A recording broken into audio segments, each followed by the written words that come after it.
हमने पहले भी कहा था कि 14 तारीख को रिजल्ट होगा और 18 तारीख को ओथ सेरेमनी होगा। ये निश्चित तौर पे होने जा रहा है।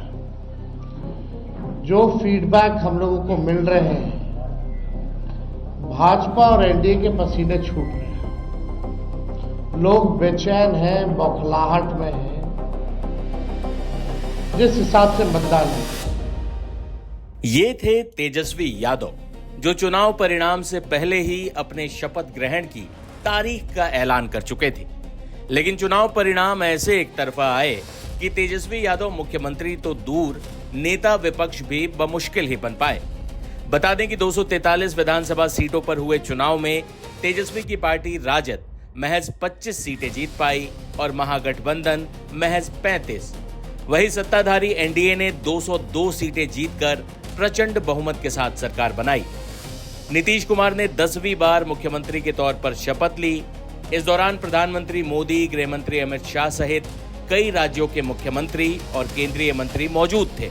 लेकिन इस दौरान बिहार के नेता विपक्ष तेजस्वी यादव कहीं नजर नहीं आए, जबकि शपथ ग्रहण का न्योता उनको भी गया था। तेजस्वी यादव ने एक ट्वीट के जरिए नीतीश कुमार को बधाई दी। तेजस्वी यादव ने एक्स पर लिखा, आदरणीय श्री नीतीश कुमार जी को बिहार के मुख्यमंत्री पद की शपथ लेने पर हार्दिक बधाई। मंत्री परिषद के सदस्य के रूप में शपथ लेने वाले बिहार सरकार के सभी मंत्रियों को हार्दिक शुभकामनाएं।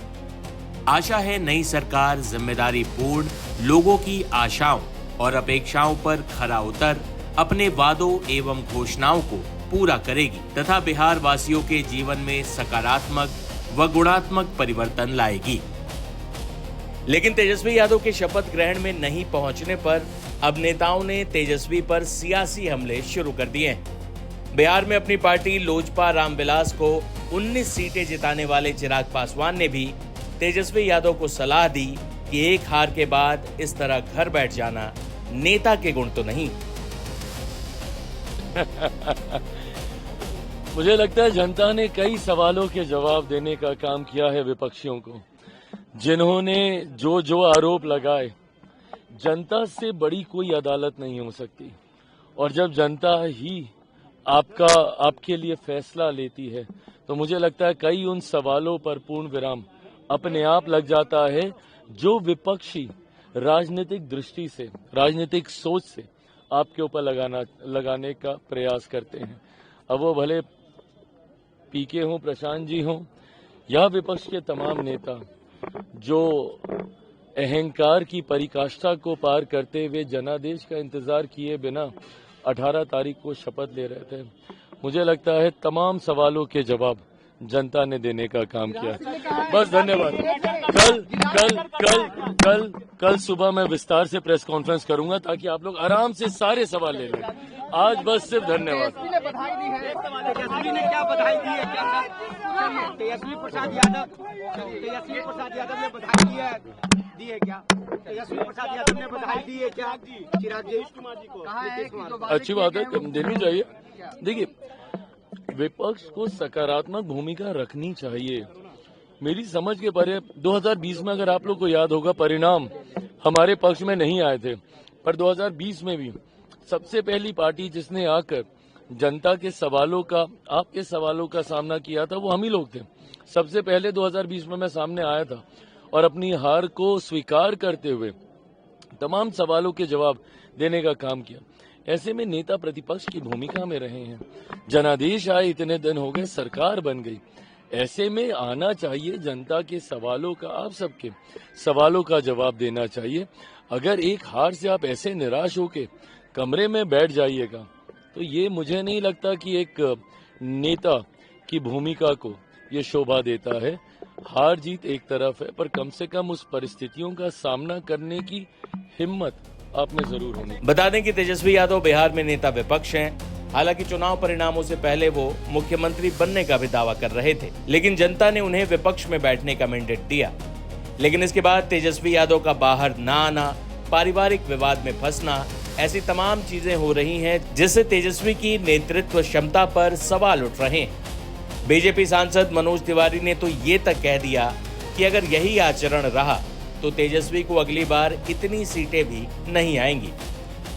विपक्ष को भी न्योता दिया गया था, विपक्ष के लोग नहीं पहुंचे, आपको कुछ कहना चाहिए? तेजस्वी यादव को न्योता दिया गया था। देखिए, विपक्ष लोकतंत्र पे विश्वास नहीं करता है।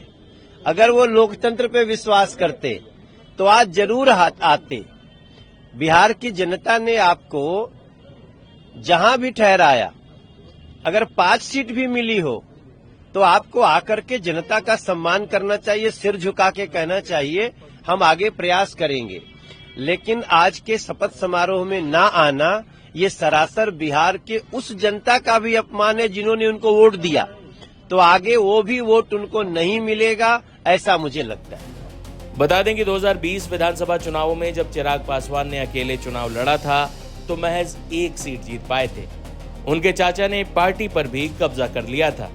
अब चिराग की पार्टी बिहार में एक बड़ी ताकत बनकर उभरी है। 2 मंत्री भी चिराग की पार्टी के कोटे से बिहार में बनाए गए हैं। इस दौरान चिराग पासवान ने अपने संघर्ष को भी याद किया जब उनसे पार्टी छीन ली गई थी। चिराग पासवान कितना और लालची हो सकता है? विचारों से समझौता की बात हो रही है। नहीं, ये लालच की बात होगी। आप सोच रहे हैं मैं कहाँ से आया हूँ। 2021 में आप मेरे साथियों में से रहे हैं जिन्होंने मेरे संघर्ष के हर दौर को देखा है, जहाँ एक आदमी आपको मेरे आसपास नहीं दिखता होगा।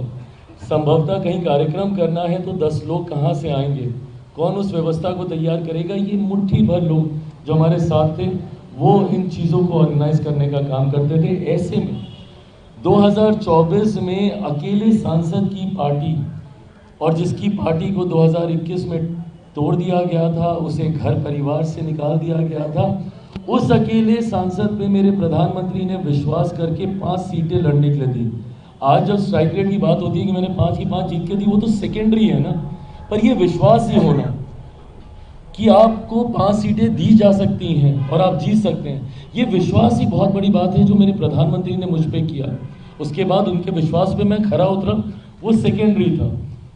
5 सांसद मेरे जीते, 1 सांसद वाली पार्टी के 0 में 1 विधायक बोलने लगा था, पर जो जीते भी थे वो भी दूसरी तरफ चले गए थे। तो 0 विधायक वाली पार्टी को 29 सीटें दे दी जाती हैं चुनाव लड़ने के लिए। उसमें से हम 19 जीत के आते हैं तब, जबकि निरंतरता में ये नैरेटिव सेट किया जा रहा था कि सारी हारने वाली सीटें दी गई हैं। दहाई का आंकड़ा भी चिराग पासवान की पार्टी पार नहीं कर पाएगी, एंड जो कि वे डाटा के हिसाब से देखें तो सही भी था। 26 में से 29 में से 26 हारी हुई सीटों पर मेरे प्रत्याशी चुनाव लड़ रहे थे। बट उसके बावजूद ये विश्वास होना गठबंधन का कि आपको 29 सीटें दी जा सकती हैं और आप उसमें से 19 आप जीत कर आते हैं। 2 मंत्रियों को पहले उसमें शपथ भी दिलवा दी जाती है। अब अगर इसके बाद भी मैं गठबंधन से कुछ मांगूं तो मुझसे बड़ा नाशुक्रा कोई नहीं होगा, मुझसे बड़ा लालची कोई नहीं होगा। इसके बाद भी अगर मैं मलाल रखूंगा किसी तरीके से तो फिर मुझे खुशियों को मनाना नहीं आता होगा।